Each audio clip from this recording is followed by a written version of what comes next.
Hello, and welcome. Now, when I would speak to men in the past, I'd often ask them this question. How long was it between the thought and the action? What would you guess the time was between having the thought of lashing out violently and the actual acting out of the violence? And often the answer they'd give me back would be, I don't know, seconds, maybe a moment. Sometimes they'd just click their fingers. That's the amount of time that they took to contemplate their actions before they destroyed a life. Moments. Seconds. I always found it a fine line when someone needs your help, because you can't solve the problems of someone else, because it's not your responsibility. Trying to fix or change someone, or just giving unwanted advice, or playing rescuer, it's in effect taking away that person's autonomy and their ability to develop in life and learn through experience. And equally, it can be just as frustrating for the person giving the advice. They may feel invalidated when their advice is ignored, or when it's apparent that their advice doesn't work for that individual. And the truth is, many people, they find it easier to critique others or focus on fixing someone else than it is to focus on helping or fixing themselves. So, it can be a good distraction from the person in the mirror. But we can only control what we can control. The best we can do for someone is just to help them identify the tools that they need, guide them on how to use those tools, educate them if we can, and then just be there when they mess up. Rinse and repeat. That way, it respects that individual's autonomy. And it's coming from a place of curiosity. Now, we're trying to understand their perspective and explore their motivations, their mindset. It's not just talking at someone or just throwing information at someone. So it's a more compassionate approach. It empowers that person. Now, they're in the driver's seat. And that's far better results. Because if someone requests our help, it's important that we ask ourselves if we're helping or if we're enabling. Or are we just forcing our opinion onto them in an effort to control that person? So we need to ask, are we taking a judgmental or critical approach due to our own insecurities or fears? Because often harsh criticism or harsh rhetoric directed at someone or directed at a group, it's really just a way to control our own fears and control our own anxiety about an unpleasant truth. Or it can be an attempt to control something that we feel we can't control. Because if we can't control it, how else do we deal with the sudden level of uncertainty and feelings of powerlessness? There was this bloke I knew. We all called him Stitch. He got out of prison a couple of years back. He was an addict. I mean, he'd made some headway. He'd held down a job for some time. He got it together, but I lost touch with him. I heard recently that he passed away. It was a suicide. I heard he relapsed.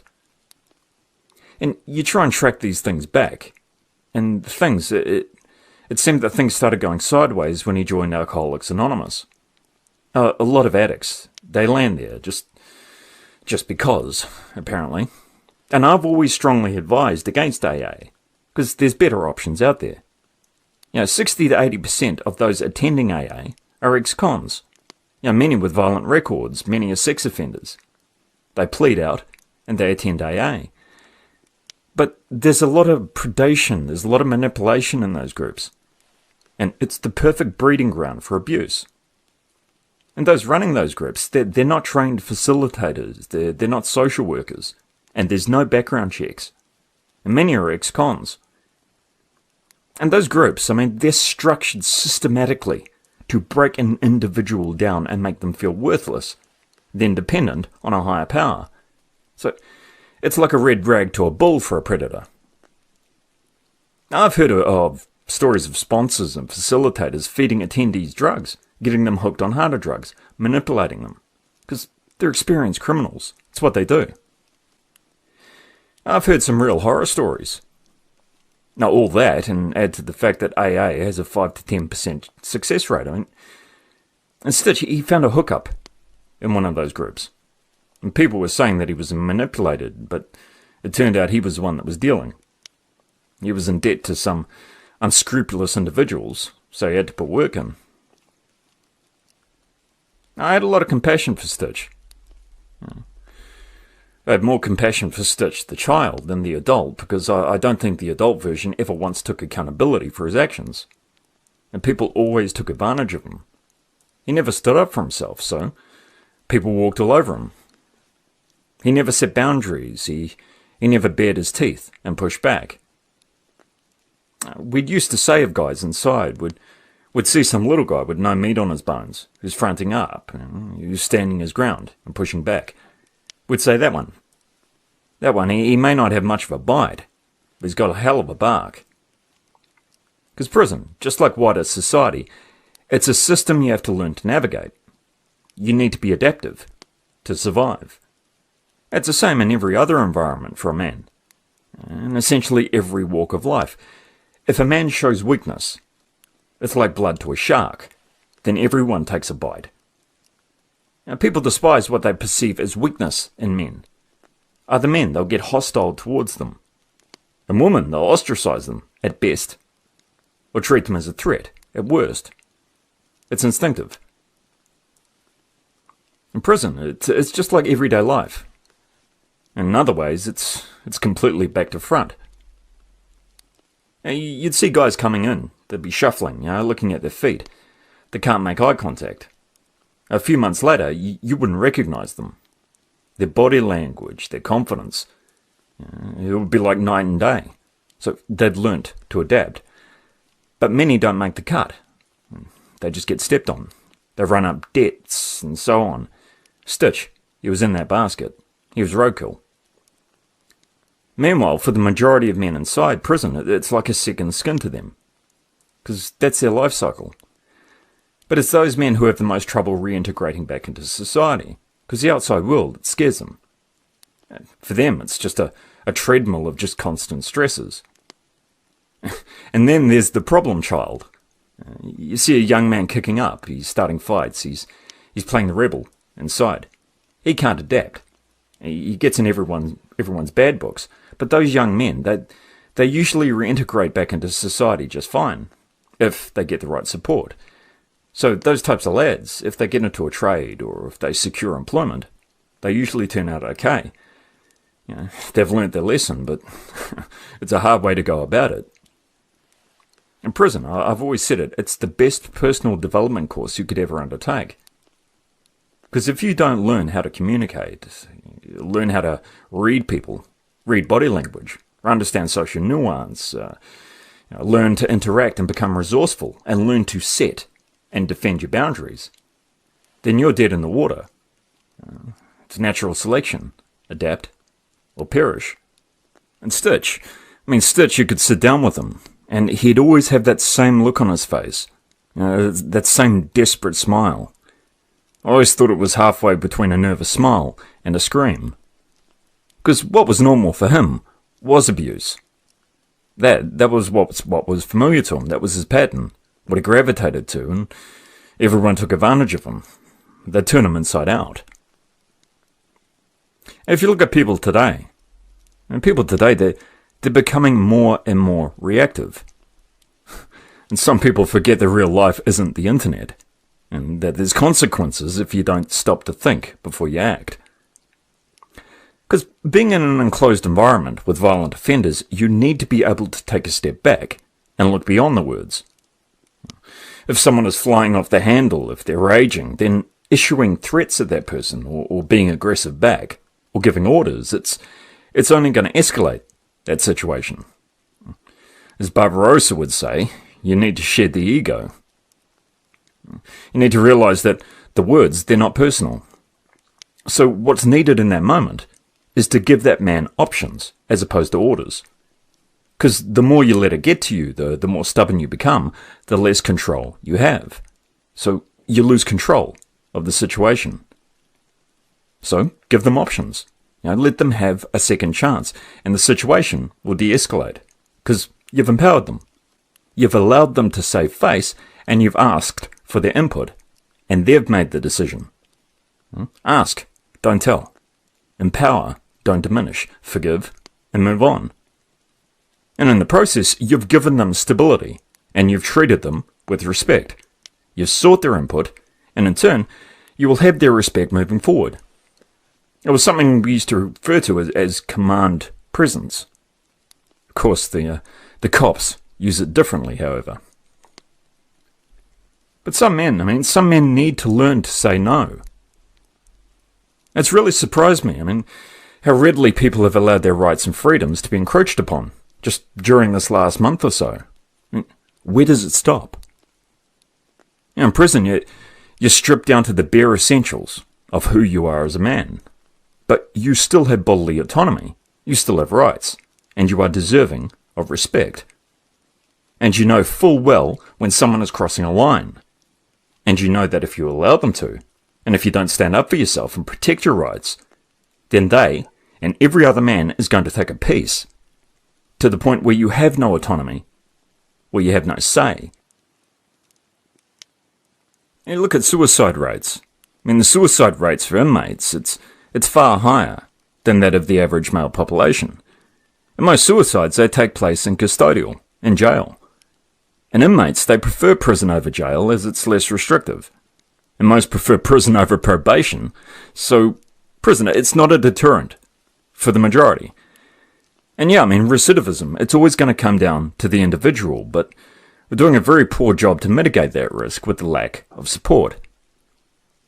And sometimes you run into an ex-inmate on the street, you see how they're going. And the stories they'll regale you with, you'd see fresh lumps or bruises on their face that have missing teeth. And I tell you, they couldn't front up with the money that they owe, so somebody took to their pearly whites with a pair of pliers. But that's just standard for them. Yet they're terrified of everyday living, because they can't handle the stress. But they're willing to trade a good chunk of their life being incarcerated to live the rest of their life the way that they want.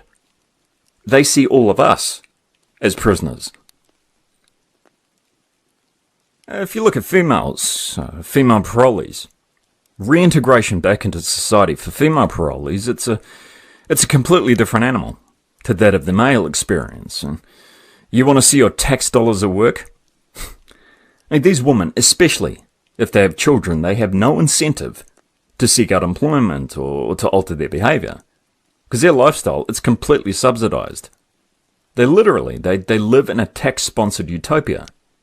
Forget all these camming sites. Now, men, on the other hand, they hit a brick wall. Between 70 to 80% of released male prisoners reoffend and are reincarcerated within 5 years. So the system or framework for reintegration, or should I say the complete lack thereof, it's fundamentally broken. Any interventions or processes or frameworks that we have in place, they're nullified by being completely out of touch, and also to just a maze of invisible red tape that restricts and handicaps men from progressing. And the amount of times that I've had to get on the phone with real estate agents or employers or bank employees and just politely advise that their declines are not legally valid, and here's why. Meanwhile, a female parolee, she gets red carpet treatment. Men, they're dumped by the wayside, and every little thing increases exponentially the risk of recidivism. These men, they come out to no social connections, no employment. Mental health is just an afterthought. The delay in essential health interventions, it's ridiculous. It's no wonder they want to go back inside. At least they know where they stand. Outside, it's just a disorientating maze. Do you know what the chances are of being reincarcerated again after 6 months outside? 50-50. Ask yourself, would you invest in something that had a 50% chance of failure? Then why are we investing in a broken framework? It's window dressing. Of course, a lot comes down to the individual. You have someone like Stitch where you ask him, "Hey Stitch, what's the first thing you're going to do when you get out, mate?" And he tells you, "Oh mate, I'm going to get so baked." You remind him we just spent so long drying him out.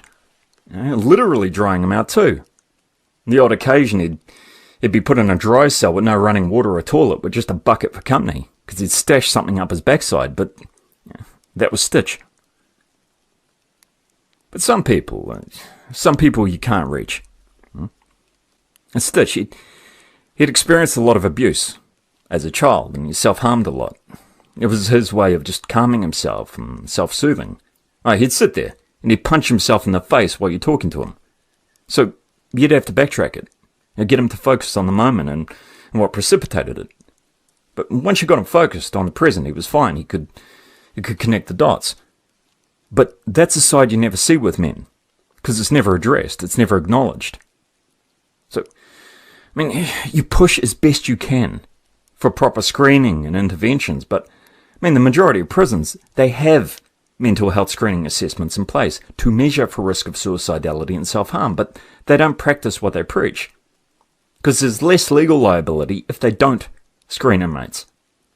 That way, if they off themselves, they're not held liable. They can just act shocked and say he wasn't showing any of the typical checklist symptoms, like talking at length about his funeral or giving away his most prized possessions. But they never look the man in the eye or even bother to ask the relevant questions. In Stardust, he made a video recently where he essentially stated that men today, they're more invisible now than they've ever been. Well, I agree 100%. So right now we're entering a recession, so suicides, they're going to spike. Now, I personally know one man who's taken his life during the last 6 weeks. He was a business owner. I know another man that was potentially a suicide, and he was a tradesman. He passed last week.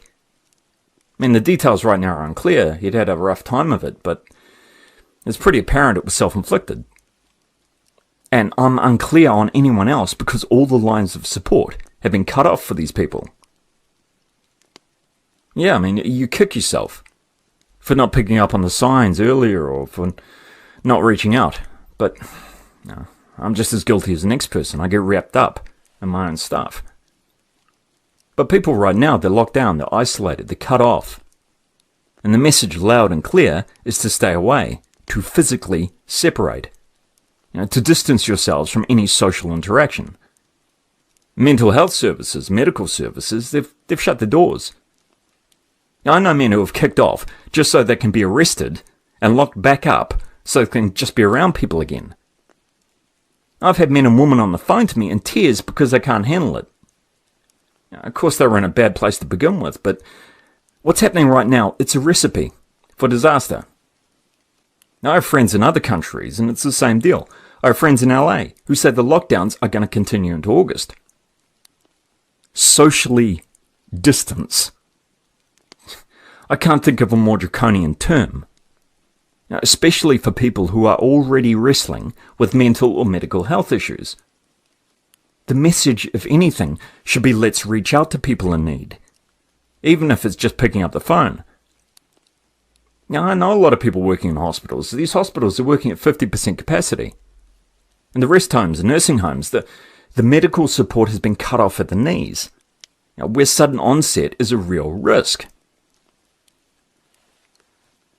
Because effective treatment, whether it's mental health or addiction related, it's entirely dependent on creating an environment where recovery can occur. And it's the same principle when we conversely foster an environment where the risk of self-medication or drug and alcohol abuse and suicide increases exponentially.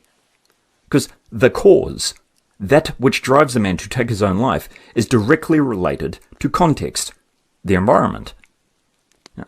It's not the gun he uses, it's not the bottle or the needle, it's not testosterone, it's not toxic masculinity. It's a systematic breakdown of structures like family and community, the lack of social networks, and the systemic neglect of males, of the neglect of male health and indifference to male suffering and mortality. In social isolation, it's the most reliable predictor we have for self-harming and suicide. I knew men who would slice themselves up just to get out of solitary, just for the variety. They'd kick up, or they'd refuse to eat just to experience contact with another human being. Yet social isolation is a public policy we're adopting currently? And the majority of suicides inside, they happen in custodial. and also in the first week of prison. You can see it written all over them when they walk in the door. You can see the fear, the pain.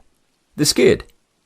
They fear the unknown, or the wife or the girlfriend's just broken it off, or they're wrestling with guilt, or they're jonesing. So what do? We put them in isolation. Well, what a great idea. And that's where the overwhelming majority of suicides happen. It's just far easier for people to just throw men into a cell so they don't have to look at them. Because the most uncomfortable thing for anyone to witness is the sight of a man in emotional pain. They would rather prefer that man just off himself, rather than have to deal with it. A couple of months ago, I saw a man crying on a plane. It was an international flight, and this guy, he was a few rows in front of me. He kept bending forward. I saw him with his hands cupping his face. He was in real pain, you could see it. He was almost howling. Now, we're in the air. A man is losing control. If you ask me, that's a potentially dangerous situation. And it was impossible not to notice, but the stewardesses, they just pretended to ignore him. And people around him, they tried their best to turn a blind eye. So eventually I went over and I talked to him. And it was the same story. It's the same story for many men. The stress, it's cumulative. He had no one to confide in. He had no support. He had no release valve. There was a scientist years ago named Harry Harlow. Now, he conducted a series of experiments with monkeys. He wanted to gauge the long-term effects of isolation. There was a number of experiments. He called them the Iron Maiden, the Pit of Despair, the Rack, where baby monkeys, they were separated from their mothers and socially isolated, and some up to a year in solitary confinement. And after a year, their capacity to engage socially, it was destroyed. I've seen something similar with men. I've seen diminished capacity in men released from solitary. These men, they engaged in self-soothing via self-harming. And there was cognitive detachment or just complete disengagement.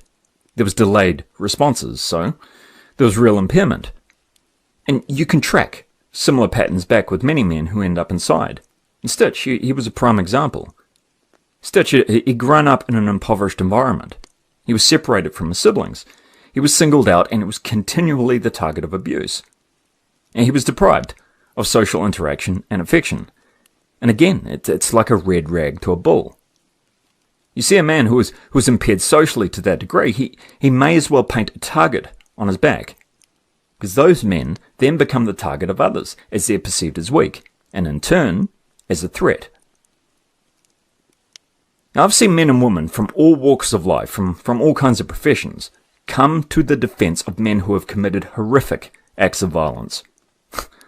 And call it the halo effect. And these men, they were confident, they were attractive, so they got a free pass.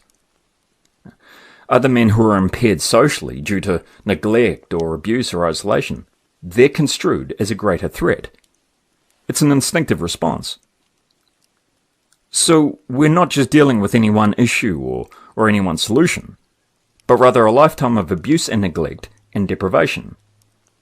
So you have to ask the question. Now today, has the internet now become an Iron Maiden for young men? Young men clutching to computer screens in place of intimacy and social connection. As human beings, many have retreated online, away from social relationships and actual support structures and networks. Those structures, they were always essential for any form of rehabilitation and social integration to take place with young men. Because without family and those necessary support frameworks, then how can we expect a man to take responsibility for his actions when we refuse to hold up our end of the bargain? Now, one of the biggest revelations to Stitch was having him realize that he actually had a choice. He had the right to say no. That he didn't have to bend over and take it from the system. I keep hearing people today use the term, we don't have a choice. No, the government is telling us to do this, so we have no say. Well, that depends on you. Because respect is earned. And the price of freedom is vigilance. Accountability and respect, it's a two-way street. I've known many people who were so damaged that they could never even conceive of ever having agency. or of ever having the right to say no. It was inconceivable to them, even when others continued to abuse and take advantage of them. Because as men we're going to be tested. A man has to define and defend his boundaries. He needs to stand his ground and speak his mind. He needs to articulate what's important for him and what he refuses to tolerate. Because words are powerful. And it's imperative now, more than ever, that every man finds his voice.